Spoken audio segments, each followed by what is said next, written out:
The aforementioned Chris Hedges is the political commentator supreme, former head of the New York Times Middle East Bureau, a Pulitzer Prize winner, a man with more finesse in his little finger on foreign affairs than little Marco Rubio has in his entire body. How I wish Chris Hedges was the Secretary of State of the United States, but then he wouldn't be joining me now on the mother of all talk shows. Chris, welcome back to the show.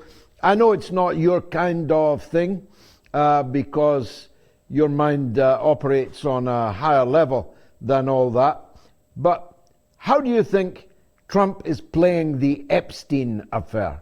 Not well.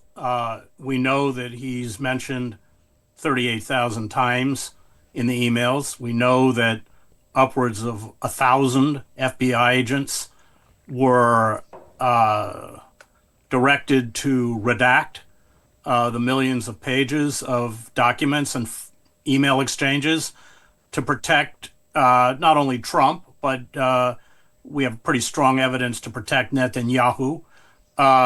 And each leak is eroding his denials of malfeasance or criminal activity in terms of the abuse of minors.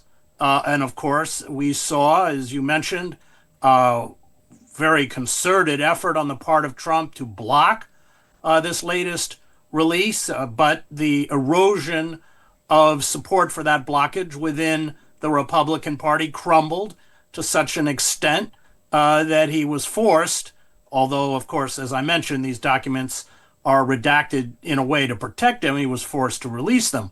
But they've been cataclysmic, interestingly enough, more so in the UK, in Norway, than in the United States. And that, I think, is a window into the breakdown of democratic institutions, the ability to hold political leaders accountable. I find it fascinating that Starmer is in political trouble. Of course, he was in political trouble before this latest release, and he's not mentioned in the files. Trump is all over these files. Yes, I mean, why is that? Is it merely the democratic deficit in the US? In other words, the political class can ignore public opinion, or is public opinion in the US not all that roused by this? Do they perhaps just imagine that those that rule them and own them are these kind of people, and there's nothing to be surprised about in the Epstein Files? No, I think that they are aroused, and you've seen a deterioration in Trump's base, in particular that younger generation, the people who gathered around the assassinated Charlie Kirk, and those people aren't buying it.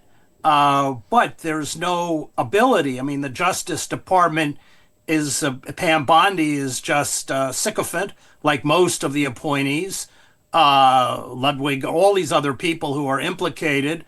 But of course, the Democratic Party is not free from this stain. You have powerful Democratic figures, former Senator from Maine, George Mitchell, of course, Clinton, and others who are also caught up in the Epstein Files. I mean, very sadly for many of us, this latest release exposed numerous engagements between Noam Chomsky and Epstein.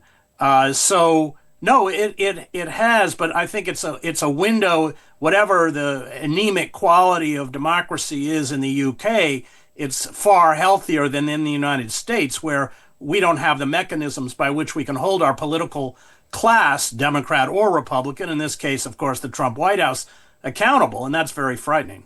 Well, God help you if you're even worse than we are, but there is no story other than this in the British media and in the British political class, dominating, and of course, the ripples of it revealed that Starmer didn't just appoint Peter Mandelson to the Plum Post in Washington, knowing, as he must have known, as he must have been told by our security services, the depth and darkness of the relationship between Mandelson and Epstein.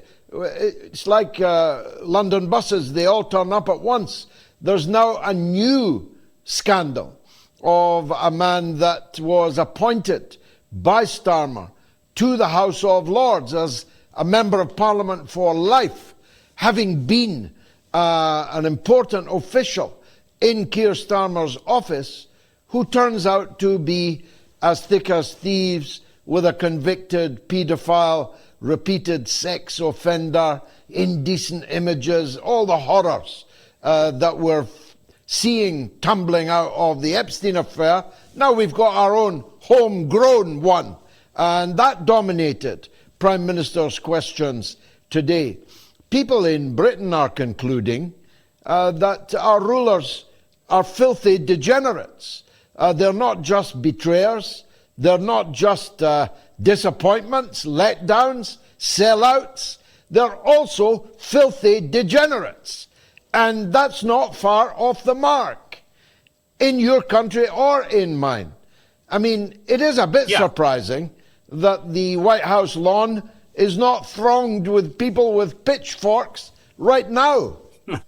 Yeah, no, I think that, and you saw before during the campaign, the last presidential campaign, there was a huge push by Trump's base, and of course he promised to release all of the Epstein files, a huge push by Trump's base for transparency over what had happened, because people suspected correctly that across the political spectrum, Democrat and Republican, these people were and are corrupt, filthy degenerates. And of course, this confirms precisely what they suspected. Now, what's going to happen? There are still millions of documents that have not been released to the public, defying a congressional demand. The Justice Department says this is the last dump, but is it? You are seeing a kind of chipping away at the Trump image, and you're getting closer and closer to Trump culpability, and he's mentioned so many times. And then we have testimony. These women have been bought off, but there was one, I think her pseudonym was Kate Miller, who claims that Trump raped her when she was 13 years old, and with very kind of awful graphic detail. She has since disappeared. So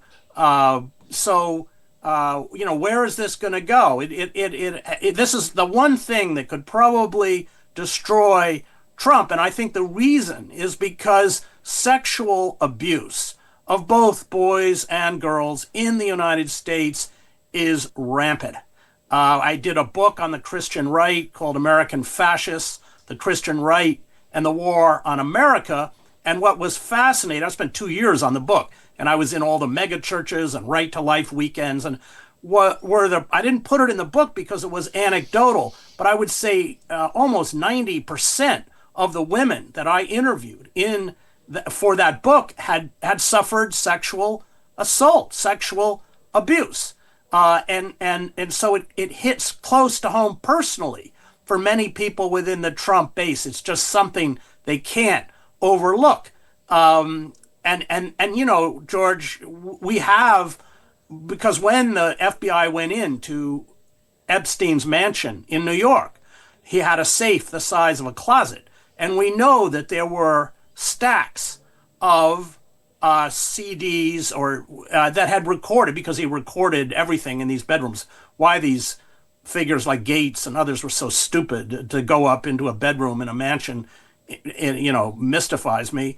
But that's not been released, and it says unidentified. They redacted the name of the girl or the woman, but many men. I mean, and of course, we have a PM a prime minister. I don't know whether they specified the country, so it could be Boris Johnson, as you have suggested, but it could be Ehud Barak. He was there a lot too. He's also prime minister, with Ghislaine Maxwell and Epstein. I mean, that's a tape that would put you off sex for probably a decade. But we know that these videos, and those have not been released. Now, you and I have discussed before the really quite obvious decline in Donald Trump, in his mental acuity at least.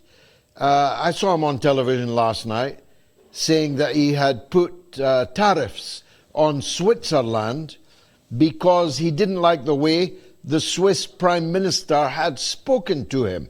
Remarkable enough reason in any case for putting on tariffs. More remarkable because Switzerland does not have a Prime Minister.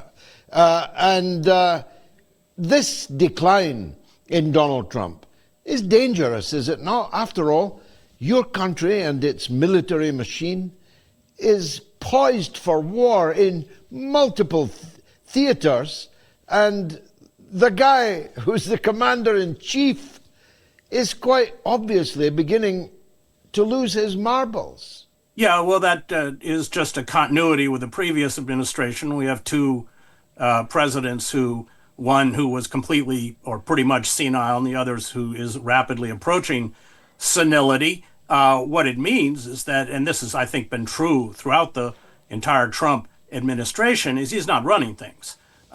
He's impulsive. He'll make certain decisions, but all of these people grouped around Project 2025, unfortunately, who are quite competent and know what they want to do, are dismantling the state, eviscerating the most basic civil liberties. I mean, we are watching American citizens being gunned down in the streets of our cities by death squads. There's just no other way to describe these goons with ice, with their faces covered, killing with impunity. 96 court orders in the month of January in Minneapolis against ICE, all of which have just been ignored. And that's extremely frightening because it just shows that there's no constraint within the judicial system.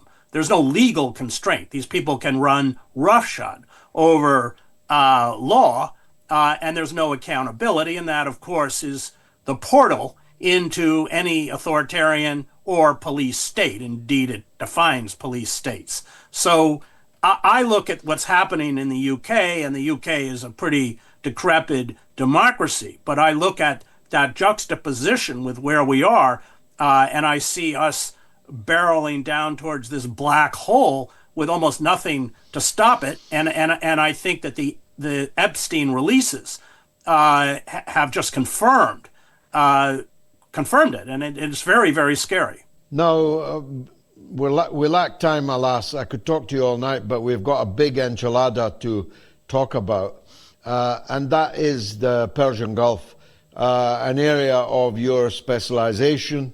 As I said in your introduction, Pulitzer Prize winner, New York Times Middle East Bureau. With all of your experience, expertise, and touch for these matters, is Trump going to attack Iran in your view? There's heavy opposition to a war with Iran within the Pentagon. That has always been the case. To the extent Netanyahu wants it, of course, in the same way that he wanted the war with Iraq. The creation of these failed states has become Israeli policy, whether that's in Syria, Lebanon, Libya, Iraq, Afghanistan, or anywhere else, in the idea that this increases Israeli military dominance throughout the region. Iran is the last kind of country with any potency to challenge Israel. And so there will be a heavy push. Trump is beholden to Israel, not only in terms of massive amounts of donations from Miriam Adelson, I think $100 million. But let's be clear, and this is another issue, it's a question.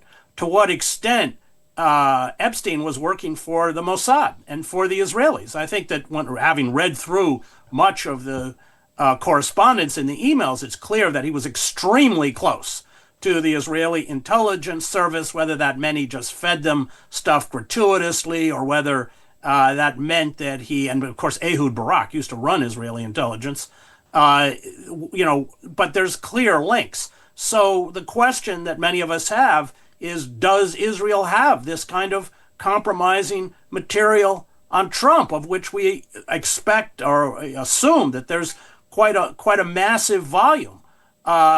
So, that's it's an unknown. Trump is mercurial. He's impulsive. He changes his mind 3 times within an hour. I don't rule anything out, but a war with Iran does have heavy opposition within the American military establishment.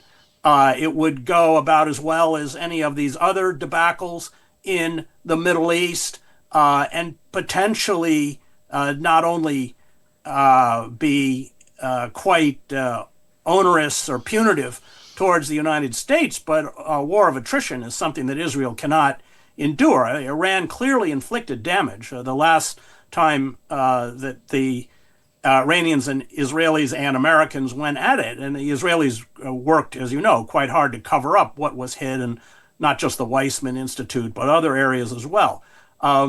So I don't have a clear answer, but I think that the pressure that Israel is able to exert on Trump is significant, and Israel wants it. This is the 7th, if not the 8th visit in Trump's second term that Netanyahu has made. You could, perhaps a working thesis might be, if Trump was already sold on the war with Iran, he wouldn't have needed to come back. One thesis I hear and read is that Netanyahu is worried that Trump is not going to go to war with Iran. What's your take on that? I think that is correct, that Trump is leaning in the other direction, and you see that with his support for the negotiations. Of course, the United States apparently is demanding that the Iranian nuclear program be completely dismantled, which Iran is not going to accept. And I think that we can't stress enough that Israel has a formidable nuclear arsenal. And the idea that Israel, a hostile state, is, and of course they did it by defying by essentially building it in secret, and by allowing Israel to dominate or hold nuclear weapons. I mean, why did they go after Saddam Hussein and not after North Korea? Well, we know the answer to that. I think you're right. I mean, Trump is hard to read, but it does appear that he's not inclined to go after Iran militarily. However, again, he could wake up tomorrow and he's not consistent. There's no consistency in Trump at all. So in that sense, he's so impulsive and he's so stupid. It's very, very hard to read. Well, he could wake up tomorrow with some videos under his pillow, slipped there in the night by Netanyahu. The right. compromat may be unlimited, bottomless. Well, it's just enough to know Chris, that they have them. Yeah, of course. But one last question, That's how they got Waldheim. The Yugoslavs had all the records of Waldheim as an SS officer. A savvy guy. You're such a savvy guy, Chris. Let me ask you this. I had never heard of Jeffrey Epstein before until the beginning of these problems. You will have, because you're based in the USA, but it's quite clear to me now that Epstein was a much more important figure than most of us ever imagined. This is a guy at the center of everything and everybody. Anybody who was anybody in that part of the polity was connected somehow to Epstein. Even, as you say, our former comrade Noam Chomsky was in bed with him, metaphorically speaking.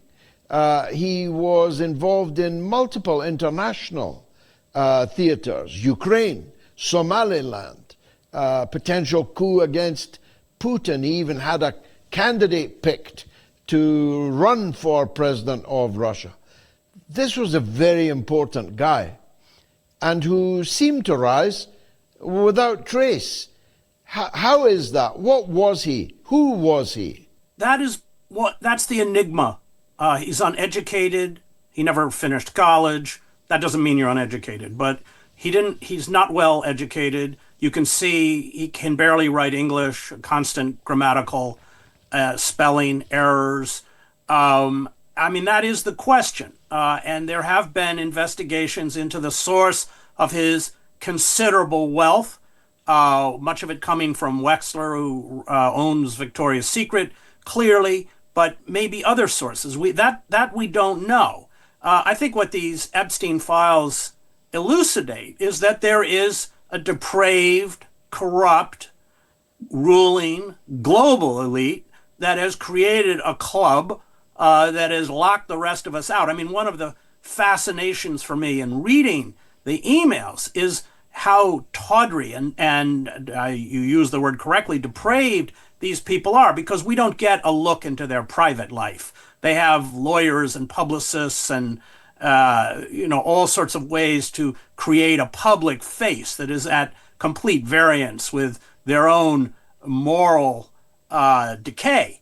And that's what these emails expose, but not just, of course, the American political elite, but the British political elite, the Norwegian royal family, the British royal family, out of the Middle East, wherever it is. But they are all these. This is the billionaire class, or the servants of the billionaire class, who unfortunately are running the world. And as they are, as large segments of the population are waking up as to who these people are, they are rapidly imposing authoritarian states. I mean, in the UK, you have, through Palestine Action, people thrown in prison for nonviolent civil disobedience. I mean, this is really, and of course they went on hunger strike, and they violated all sorts of UK laws to hold them there on remand without bringing them to trial, etc. This is also true in the United States. So that's what we're seeing. As these elites are being exposed globally, these elites, they are reaching for the lever of police tyranny, police terror, even in the United States, to retain control. And I think that's what this moment, this particular historical moment, furthered by the Epstein files, elucidate.